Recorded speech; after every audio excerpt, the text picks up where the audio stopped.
दोस्तों तकरीबन 46 साल बाद आज उड़ीसा के पुरी के भगवान जगन्नाथ मंदिर का रत्न भंडार खोला गया और अंदर क्या क्या चीजें मिली इन्हें देखकर आप भी हैरान हो जाएंगे। और इस रत्न भंडार में निकलने वाली कीमती चीजों के संग्रह के लिए लकड़ी के 6 संदूक भी बनाए गए जिन्हें भंडार गृह में भेजा गया। सभी कीमती सामानों की डिजिटल लिस्टिंग की जाएगी। उड़ीसा के पुरी स्थित जगन्नाथ मंदिर का खजाना आज 14 जुलाई दोपहर तकरीबन 1:30 बजे के लगभग खोला गया। उड़ीसा के मुख्यमंत्री कार्यालय की तरफ से भी इसकी पुष्टि की गई है और इस दौरान भंडार गृह में सरकार के प्रतिनिधि, एएसआई के अधिकारी, श्री गजपति महाराज के प्रतिनिधि समेत 11 लोग मौजूद रहे। अधिकारियों के मुताबिक सरकार रत्न भंडार में मौजूद कीमती सामानों की डिजिटल लिस्टिंग करेगी जिसमें उनके वजन और निर्माण जैसे डिटेल होंगे। वहीं भारतीय पुरातत्व सर्वेक्षण एएसआई के सुप्रीडेंट डीबी गडनायक का कहना है कि इंजीनियर्स मरम्मत कार्य के लिए रत्न भंडार का सर्वे करेंगे। दोस्तों आपको बता दूं, इससे पहले मंदिर का खजाना आधिकारिक तौर पर साल 1978 में तकरीबन 46 साल पहले खोला गया था और आज ये खजाना खोलने से पहले प्रशासन ने लकड़ी के 6 भारी संदूक मंगाए हैं। ये संदूक कितने बड़े हैं, कितने भारी हैं, इस बात का अंदाजा आप इसी से लगा सकते हैं कि एक संदूक को उठाने के लिए 8 से 10 लोगों को लगना पड़ा है जिन्हें रत्न भंडार गृह में भेजा गया है। और इन्हीं संदूकों में जो सोने चांदी के जेवर, बर्तन और सोने चांदी की कीमती चीजें, आभूषण जो लोग बाग मंदिर में दान करते हैं उन्हें रखा जाएगा। यहाँ के कानून मंत्री पृथ्वीराज हरिचंद्र ने बताया कि रत्न भंडार के खुलने के बाद कैसे क्या रिकॉर्ड दर्ज किया जाएगा और साथ ही ये भी बताया कि इस पूरी प्रक्रिया की निगरानी कौन करेगा। आपको बता दूं, आज सुरक्षा कारणों को देखते हुए भगवान जगन्नाथ मंदिर के बाहर आरएएफ कर्मियों को भी तैनात किया गया है, मतलब सुरक्षा को देखते हुए जवानों को लगाया गया। ये खजाने को फिर से खोलने और इन्वेंट्री के लिए प्रत्येक कार्य को पूरा करने के लिए अपनाई जाने वाली प्रक्रियाएं भी तय की गई हैं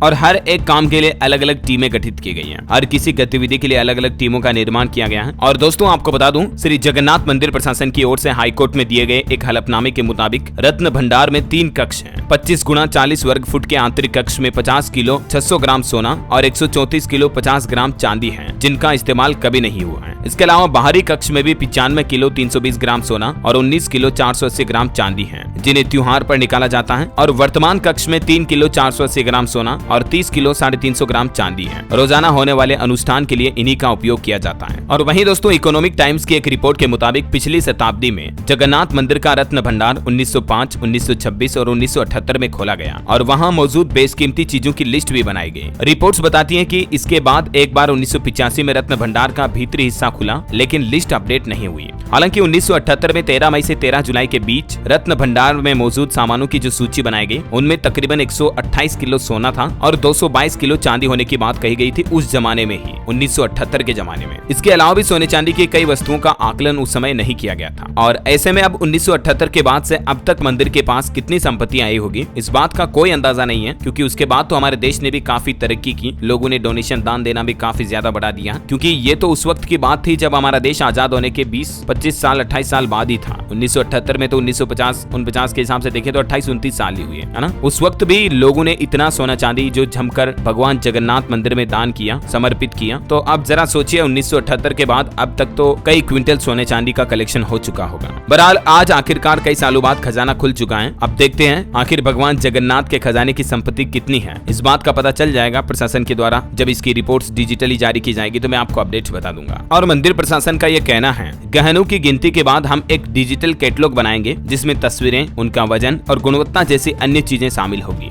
इन सभी चीजों के साथ एक डिजिटल कैटलॉग ये भी बनाई जाएगी जिसमें ये पूरा संदर्भ और दस्तावेज होगा। जब भी आगे आने वाले दिनों में फिर से गिनती की जाएगी तो इसमें इसकी मदद ली जाएगी। मतलब आज तो रत्न भंडार में जितने भी आभूषण, कीमती चीजें, जितने भी दान पत्र की सारी चीजें पाई गई हैं उन सब का कलेक्शन कर लिया गया, ठीक है। अब उनकी गिनती की जाएगी, उनका रिकॉर्ड बनाया जाएगा, एक डिजिटली पूरी कैटलॉग बनाई जाएगी, पीडीएफ फाइल, जिसमें आपको पता चल जाएगा कि मंदिर में क्या क्या कीमती चीजें, कहां कहां कितनी कितनी क्या क्या तरह की चीजें निकली हैं। रिपोर्ट्स के मुताबिक दोस्तों कई सालों पहले ही रत्न भंडार में 12,831 तोले के स्वर्ण आभूषण भी पाए गए। राज्य सरकार की गठित 16 सदस्यीय उच्च स्तरीय समिति ने आज 14 जुलाई को तो ये खोलने की सिफारिश की थी, लेकिन राज्य विधानसभा में साल 2018 में ये बताया गया था कि रत्न भंडार में 12,831 तोले के स्वर्ण आभूषण हैं। यानी इतने तोले के हिसाब से भी देखा जाए दोस्तों तो तकरीबन 1.25 क्विंटल से भी ज्यादा तो सोना निकलेगा यहाँ। ये तो सिर्फ 2018 तक का रिकॉर्ड है और उसके बाद भी तो अभी 2024 तो 6 साल और हो चुके हैं। तो ऑलमोस्ट इस अंदाजे से देखा जाए तो 1.5 से 2 क्विंटल तक सोने का आभूषण इसमें में निकल सकता है, बाकी 1.5 क्विंटल से तो ऊपर ही निकलेगा, जिसमें कई कीमती रत्न जड़े हुए हैं और साथ ही 22,153 तोले चांदी के बर्तन और अन्य सामान भी पाए गए। मतलब 2-2.5 क्विंटल से ऊपर चांदी निकलेगी और 1.5-2 क्विंटल के लगभग सोना निकलना चाहिए कम से कम, मिनिमम बता रहा हूँ, बाकी और लिमिट अपर हो सकती है, 3-4 क्विंटल तक भी जा सकती है ये। जैसा कि मैंने आपको बताया दोस्तों, ये मंदिर का खजाना आखिरी बार 46 साल पहले 1978 में खोला गया था और अभी जो लोकसभा विधानसभा चुनाव हुए हाल ही में, इस दौरान भी ये एक प्रमुख राजनीतिक मुद्दा था इस मंदिर के खजाने को खोलने का।